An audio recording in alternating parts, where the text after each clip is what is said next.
नमस्कार, आप देख रहे हैं 3 का तर्कश। आपके साथ मैं हूं मीनाक्षी खंडवाल। आज देश में एक बार फिर वंदे मातरम पर चर्चा गूंज रही है। सवाल है, राष्ट्र भावना के स्वर में सियासत की आवाज क्यों मिल रही है? केंद्र सरकार ने नया निर्देश जारी किया है कि अब आधिकारिक कार्यक्रमों में राष्ट्रगान जन गण मन से पहले राष्ट्रगीत वंदे मातरम का 6 अंतरों वाला पूरा संस्करण बजाया और गाया जाएगा, जिसकी अवधि लगभग 3 मिनट 10 सेकंड होगी। यानी वो 4 अंतरे भी अब शामिल हैं जिन्हें 1937 में हटा दिया गया था। सरकार इसे राष्ट्र गौरव और सांस्कृतिक सम्मान का फैसला बता रही है। बीजेपी का कहना है कि राष्ट्रगीत का पूरा स्वरूप देश की अस्मिता से जुड़ा है, लेकिन विपक्ष, कांग्रेस, तृणमूल कांग्रेस इसे चुनावी रणनीति बंगाल चुनाव से जोड़कर देख रहे हैं। अब उनका आरोप यह है कि बंगाल चुनाव को ध्यान में रखकर भावनात्मक मुद्दा उछाला जा रहा है। कुछ मुस्लिम धर्मगुरुओं ने भी इस पर आपत्ति जताई है। तो बड़ा सवाल यही है कि क्या ये फैसला राष्ट्रभक्ति को मजबूत करने के लिए है या फिर इस फैसले की टाइमिंग चुनावी जमीन से प्रेरित है? वंदे वंदे वंदे मातरम, हम वंदना गाएं वंदे मातरम गीत की, जिसमें है स्तुतियां भारत माता महान की। कोई गान किसकी पहले गाया जाएगा, कोई लास्ट में गाया जाएगा, इसका कन्वेंशन का थोड़ा वो साजिश दे सकते। सिर्फ चुनाव की वजह से, वरना तो जब वंदे मातरम गा के कांग्रेसी जेल जा रहा था। वंदे मातरम की चर्चा के बाद देश की जनता को सही तथ्य सामने आए थे वंदे मातरम को लेकर।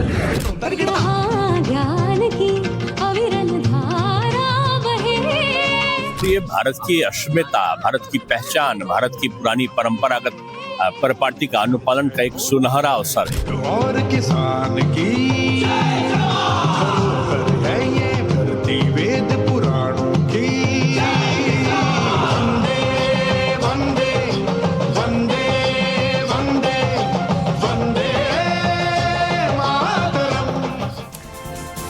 तो 3 का तर्कश में आज इसी विषय पर होगी बहस। हमारे पास बड़े सवाल हैं, आखिर इस फैसले की टाइमिंग क्या कहती है? दूसरा सवाल जो आरोप लगाया जा रहा है कि बंगाल चुनाव से प्रेरित फैसला है, आखिर सरकार को इसकी जरूरत क्या पड़ी? और तीसरा बड़ा सवाल ये कि 1937 में जो हुआ उसके बाद अब जब इसे 3 मिनट 10 सेकंड की अवधि तक गाने के लिए नियम लागू कर दिए गए हैं, तो क्या ये स्वीकार्य होगा? मुस्लिम पक्ष का इस पर क्या कहना होगा? सवाल कहीं। और इस पर बात करने के लिए बीजेपी से राजीव जेटली हमारे साथ जुड़ गए हैं, वीएचपी से अमितोष पारिक हमारे साथ हैं, सीनियर जर्नलिस्ट समीर चौगांवकर जी जुड़ गए हैं, हमारे साथ टीएमसी से स्वयं प्रकाश पुरोहित हैं और विनोद अग्निहोत्री जी भी जुड़ गए हैं, सीनियर जर्नलिस्ट हमारे साथ, और हाफिज गुलाम सरवर भी कुछ ही पलों में जुड़ेंगे, उनके साथ भी हम बात करेंगे। राजीव जेटली जी, क्या जरूरत थी इस फैसले को अभी अचानक लेने की? अचानक क्यों लगा सरकार को कि जो पुराना संस्करण है उसी को गाया जाए, वापस उन अंतरों को जोड़ा जाए?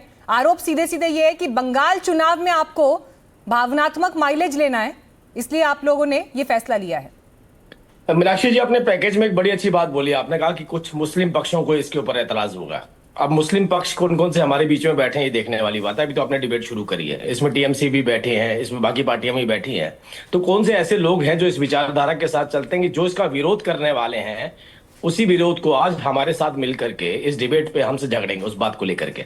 तो ये सबसे इंपॉर्टेंट बात बोली आपने कि मुस्लिम पक्षों का विरोध होगा। मुझे नहीं लगता इस देश के अंदर कोई भी व्यक्ति ऐसा होगा जो अपनी माँ को नमन नहीं करना चाहता होगा।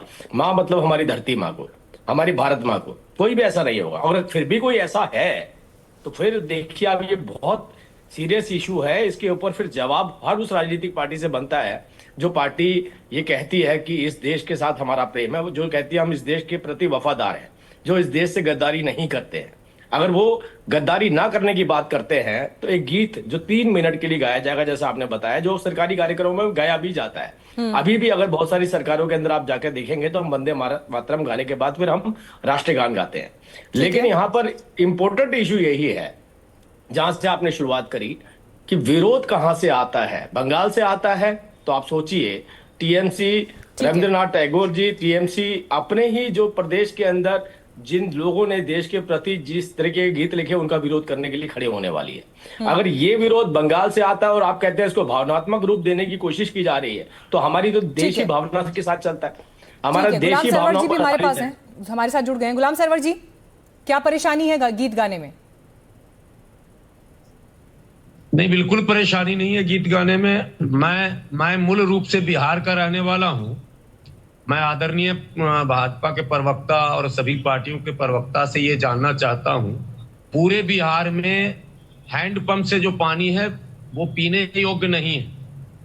सारा पानी दूषित हो चुका है, खरीद कर पानी पीते हैं, कोई चर्चा नहीं, जरूरत भी नहीं है। देश प्रेम है ना ये, पानी पी के मर जाए कोई बात नहीं है, मर भी रहे हैं, इंदौर में भी लोग मरे हैं। अगर 1% को पानी गंदा है तो क्या नमाज पढ़नी छोड़ देंगे आप? नहीं, मैं आपने कहा कि पानी गंदा है, सब्जेक्ट कुछ और चल रहा है।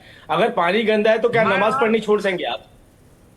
सर आ रहा हूं मैं, सर मैं 2 मिनट और देंगे तब ना। हाँ बोलिए, तो दिक्कत है। तो बंगाल में भी आधे से ज्यादा बंगाल में पेयजल संकट है, इस पर कोई बहस नहीं होगी। बढ़ती जनसंख्या को कैसे काबू किया जाए, कोई बहस नहीं होगी।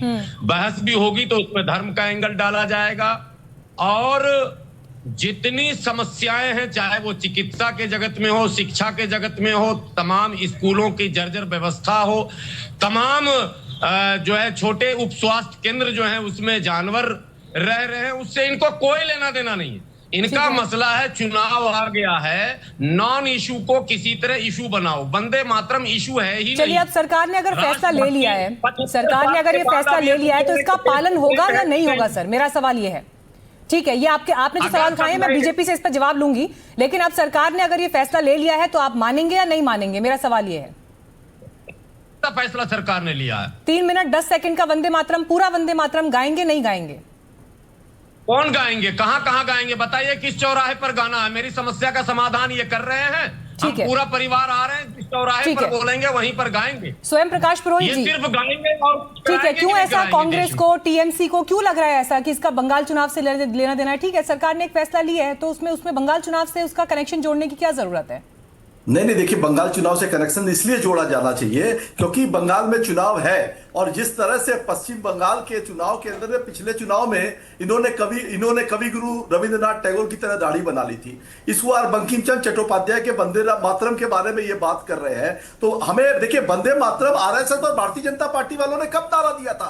देश की आजादी की जब लड़ाई छिड़ी थी, वंदे मातरम बोल करके जो क्रांतिकारी जेलों में गए, अंग्रेजों की लाठियां खाई, वो तो आज सत्ता में बैठे हैं। अंग्रेजों के जो चाटुकार है वो सत्ता में है। देखिए, असली मुद्दा क्या है, उससे भटकाने के लिए सब बात की जाती है। असली मुद्दा है कि हमारा देश आज जब बहुत हुई महंगाई की बार, अब की बार मोदी सरकार का नारा देकर के आई थी।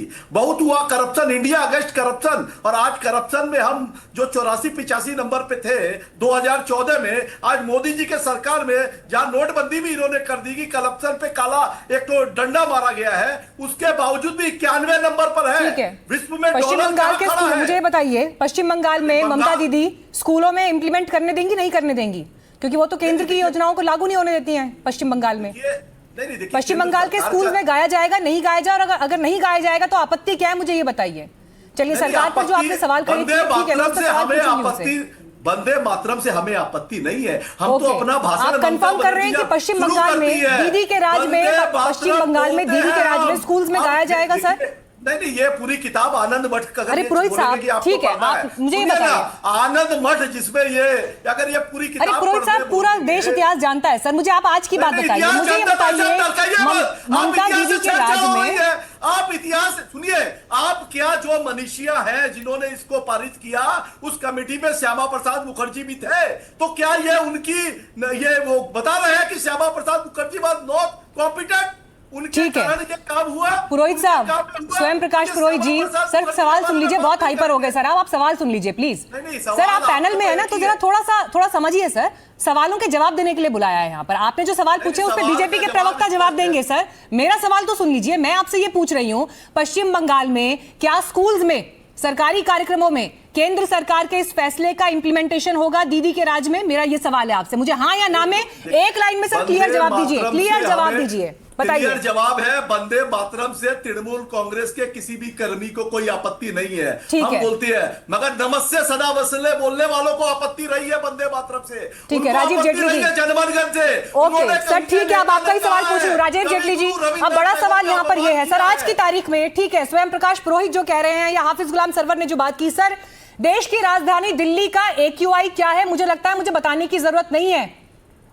राष्ट्रपति पुतिन आए थे यहां पर, फुटबॉल के इतने बड़े स्टार यहां पर आए थे, उनके सामने जो पूरे देश की बेइज्जती हुई वो सबने देखा। मुझे ये बताइए दिल्ली का राजधानी का AQI क्या है? जिस बात का जिक्र वो कह रहे हैं कि पीने के पानी को लेकर इंदौर में क्या हुआ वो आपने देखा। ऐसे कम से कम 100 चीजें मैं आपको अभी बता दूंगी। सरकार की प्राथमिकता आज की तारीख में वंदे मातरम 3 मिनट 10 सेकंड का गाया जाए ये है, जबकि ऑलरेडी 2 स्टैंजा गाए जा रहे हैं ना सर हर जगह पर, और हर इंसान गा रहा है, किसी को कोई आपत्ति नहीं है। तो सरकार की प्राथमिकता क्या है? संसद चल नहीं पा रही, मुझे ये बताइए सर। अब नहीं, बहुत अच्छी बात आप ही ने आपकी अपनी ही बात में जवाब दे दिया। इन्होंने कहा कि मुद्दा आज ये नहीं है, वंदे मातरम मुद्दा नहीं है, लेकिन जब आपने बार बार पूछा कि क्या आप स्कूलों में चलवाएंगे तो उसका जवाब नहीं दे रहे हैं। दूसरी बात इन्होंने कहा कि मुद्दा जो है उस पर डिस्कशन होनी चाहिए। मुद्दों पे तो हम डिस्कशन करते आए हैं। आप कोयला घोटाला करते हैं, तोलाबाजी करते हैं, कमीशन खाते हैं। आपके सर दिल्ली के AQI पर संसद में चर्चा क्यों नहीं हो पाती है? राजीव जी एक सेकंड, राजीव जी दिल्ली के AQI पर वंदे मातरम पर 2 दिन चर्चा का समय सदन में निकाला जाता है, उसी समय पर दिल्ली में प्रदूषण होता है। दिल्ली में के प्रदूषण पर चर्चा, AQI पर चर्चा, हेल्थ इमरजेंसी पर, एयर इमरजेंसी पर चर्चा क्यों नहीं हो पाती इस देश में संसद में? मुझे बताइए। देखिए AQI के ऊपर और प्रदूषण के ऊपर सरकार बड़ी गंभीरता से काम कर रही है। सदन में चर्चा क्यों नहीं हो पाती सर? जिस समय सदन में वंदे मातरम पर चर्चा हो रही है उस समय दिल्ली के AQI पर चर्चा क्यों नहीं हो पाती? जिन बच्चों को आप वंदे मातरम गाने के लिए 3 मिनट 10 सेकंड का वंदे मातरम और उसका इतिहास जिन बच्चों को आप सिखाना चाहते हैं, सांस नहीं ले पा रहे हैं वो बच्चे, मास्क लगाकर निकलना पड़ रहा है, स्कूल की छुट्टी हो रही है कि घर बैठिए, घर बैठ के पढ़ाई करिए, ग्राउंड में प्लेग्राउंड में खेलने नहीं जा पा रहे हैं सर। सरकार की प्राथमिकता क्या है सर? मुझे ये बताइए आप। समझ गया, जितना AQI का इफेक्ट आपको हो रहा है उतना मुझे हो रहा है, उतना ही देश के प्रधानमंत्री को हो रहा है। ऐसा नहीं है कि वो AQI से बचे हुए हैं या हमारे कोई मंत्री AQI से बचे हैं या विपक्ष को AQI या सर इस देश में राजीव सर, राजीव सर एक लाइन बोलूंगी। इस देश में सर, राजीव सर इस देश में हर इंसान के पास ये सुविधा नहीं है। एक सेकंड रुकिए पुरोहित सर। राजीव सर इस देश में हर इंसान के पास ये सुविधा नहीं है कि वो एयर प्यूरिफायर अपने घर में लगा सके, हर कमरे में अपनी गाड़ी में एयर प्यूरिफायर रख सके। हर व्यक्ति के पास ये सुविधा नहीं है। अब मुझे बताइए। नहीं, सुनिए, मैं सुन लिया। मंत्री लगा सकते होंगे, लोग नहीं लगा सकते हम लोग। अरे एयर प्यूरिफायर से आप प्रदूषण कम नहीं कर सकते हैं। आप एयर प्यूरिफायर अपने हाथ में लेकर के गार्डन में नहीं घूम सकते, सड़क पे नहीं घूम सकते हैं। और इस देश का हर व्यक्ति सड़क पर चलता है। मुद्दा ये नहीं है कि एयर प्यूरिफायर जो बड़ा आदमी है वो पोल्यूशन से बचा हुआ है, जो छोटा आदमी है उसको पोल्यूशन की मार झेलनी पड़ रही है। सभी को झेलनी पड़ती है और एक कलेक्टिव तरीके से इसके ऊपर काम करने की जरूरत है। Environment and ministry of environment. Meenakshi ji मैं बोलना चाहता हूं, चलिए वंदे मातरम से ऊपर प्राथमिकता में आएगा ना, मतलब कभी तो सरकार की ग्रैफ 4 तक हमने इसके ऊपर कार्य किया। कोई कंस्ट्रक्शन नहीं होगी। जितने मापदंड तय किए जाते हैं वो सारे मापदंड तय करें और इसको नो डाउट ये बड़ी समस्या है। ये ऐसा नहीं है कि मैं AQI के फेवर में बोलूंगा और ये सब इसके अगेंस्ट बोलेंगे। अरे भाई मैं भी बोल रहा हूं आपसे, प्रदूषण एक बड़ी समस्या है, इसको काम करने की। विनोद अग्निहोत्री जी, ठीक है विनोद अग्निहोत्री जी, आज की तारीख में सदन चल नहीं पा रहा है सर। आरोप किस तरह के लग रहे हैं? किताब पर डिस्कशन होगा या नहीं होगा? महिला सांसदों का विरोध प्रदर्शन किस हद तक सही था, नहीं था? स्पीकर के खिलाफ सर अविश्वास प्रस्ताव आ रहा है और इस बीच वंदे मातरम पर हम ये फैसला देख रहे हैं। आज की तारीख में सर देश की प्राथमिकता क्या है? देखिए देश की प्राथमिकता तो आपने कहा AQI है, देश की प्राथमिकता स्वच्छ जल है, देश की प्राथमिकता जो है रोजगार है, देश की प्राथमिकता जो भारत और अमेरिका की डील हुई है इस पर सब चर्चा हो, इसके लाभ और हानि पर बातचीत हो। देश की प्राथमिकता हमारी आंतरिक सुरक्षा कैसे मजबूत हो, हमारा डेटा कैसे मजबूत रहे, नौजवानों को काम कैसे मिले। देश की प्राथमिकता ये भाईचारा कैसे हो, सद्भाव कैसे हो, आपस में जो जगह जगह तमाम तरह के उपद्रव हो रहे हैं उनसे कैसे निपटा जाए, दुर्घटनाएं हो रही है उन पे कैसे रोकथाम लगे। देश की प्राथमिकता तो ये है हादसों में लोग न मरे, सड़कों पर लोग न मरे। देश की प्राथमिकता तो ये है कि हिंदुस्तान समृद्ध, विकसित और विश्व शक्ति बने। नहीं हो पा रहा आपकी नजर में ये? अब सवाल ये है कि वंदे मातरम की जहां तक बात है, वंदे मातरम से किसी को आपत्ति क्यों होनी चाहिए? भारतीय स्वतंत्रता आंदोलन संग्राम का गीत है ये। अब रही बात वो जो 4 पैरा उसके हटाए गए, तो 4 पैरा जिन लोगों ने उससे हटवाए थे उसमें सुभाष चंद्र बोस भी शामिल थे, श्यामा प्रसाद मुखर्जी भी शामिल थे, गुरुदेव रविन्द्रनाथ टैगोर भी शामिल थे और सरदार पटेल भी शामिल थे, तमाम सारे लोग उसके बेटी भी शामिल थे, संविधान सभा में सारे लोग थे। तो उन्होंने कुछ सोच समझ के ठीक है लिया होगा। हाँ ठीक है। आज अगर सरकार उसको लागू करने जा रही है, नियम उसने जारी किया तो उसका जाहिर है देखिए 2014 से केंद्र में भारतीय जनता पार्टी की सरकार है, लेकिन आज अचानक वंदे मातरम की याद आई है, तो उसके पीछे राजनीतिक उद्देश्य भी होगा ना, इससे इनकार कैसे कर सकते हैं? ऐसा तो है नहीं कि वंदे मातरम अचानक जो है प्यार हो गया। वंदे मातरम के प्रति प्यार होना स्वाभाविक है, और सबको होना चाहिए, हर भारतीय को होना चाहिए। मैं तो कहता हूँ आनंद मठ को भी अनिवार्य कर देना चाहिए पाठ्य पुस्तक में, वो भी कम से कम लोग जाने कि आनंद मठ क्या है। ठीक है अमितोष जी, जिस तरह से ये नियम अभी आया है, ये फैसला लिया गया है कि अब अनिवार्य किया जाए, आपको लगता है कि इसका इंप्लीमेंटेशन भी उस तरीके से हो पाएगा? और ये सवाल मैं इसलिए पूछ रही हूँ आपसे, मैं राजीव जी का भी रिएक्शन लूंगी इस पर, ये सवाल मैं इसलिए पूछ रही हूँ क्योंकि इसी तरह से फिल्मों को लेकर थिएटर में फिल्म चले उससे पहले राष्ट्रगान होगा, ये भी हमने देखा, फैसला लिया गया। लेकिन उस समय उस डिबेट में एक बड़ा सवाल यह था कि क्या लोग पूरे सम्मानजनक तरीके से उस तरह से खड़े होंगे जैसे राष्ट्रगान के लिए उस समय वहां पर आपकी एक गरिमा और एक मर्यादा होनी चाहिए।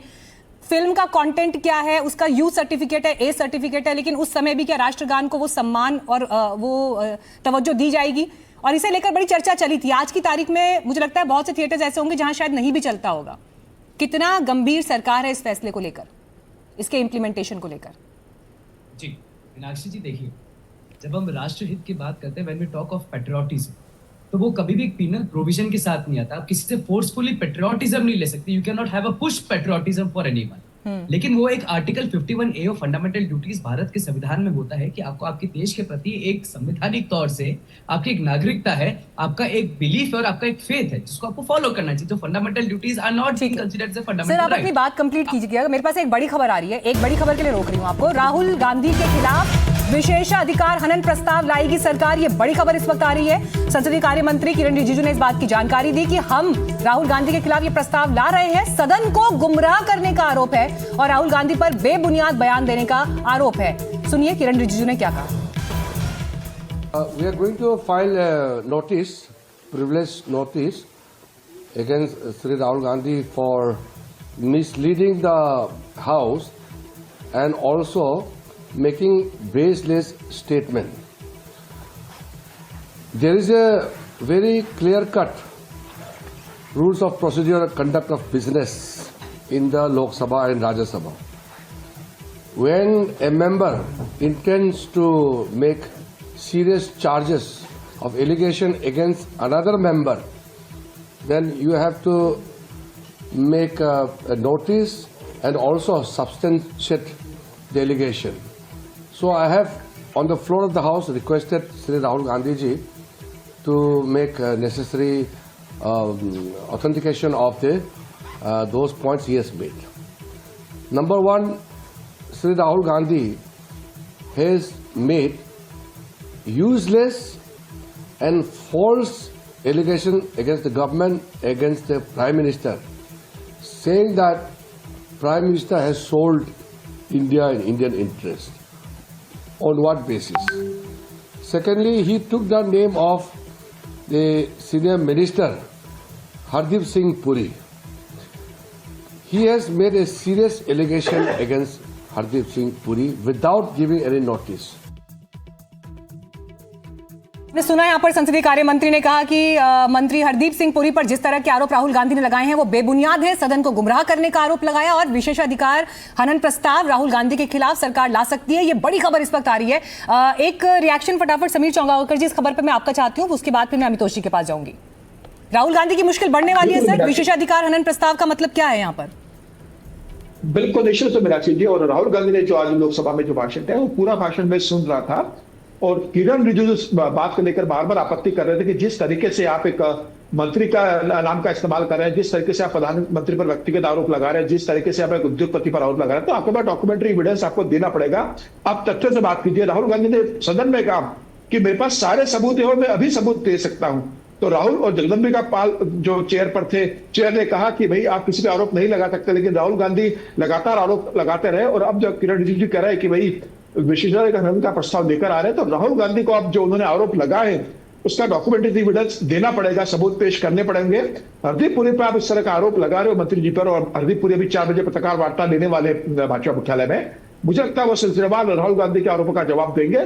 और यह बहुत दुर्भाग्यपूर्ण है कि विपक्ष का नेता राहुल गांधी, जिसका संसदीय जीवन 2 दशक से ज्यादा है, 2004 में सांसद बनते हैं और लगातार संसद में वो इस तरीके से अपमानजनक, आपत्तिजनक और अनर्गल बातें करते हैं। आपके पास डॉक्यूमेंट्स नहीं है, आप मत बोलिए। आप सदन के अंदर ऐसी बात का जिक्र नहीं किया जाता जिसके संदर्भ में आपके पास कोई पुख्ता सबूत नहीं है। राष्ट्रपति के अभिभाषण के ऊपर धन्यवाद प्रस्ताव पे चर्चा हो रही है, बजट पर बोली है।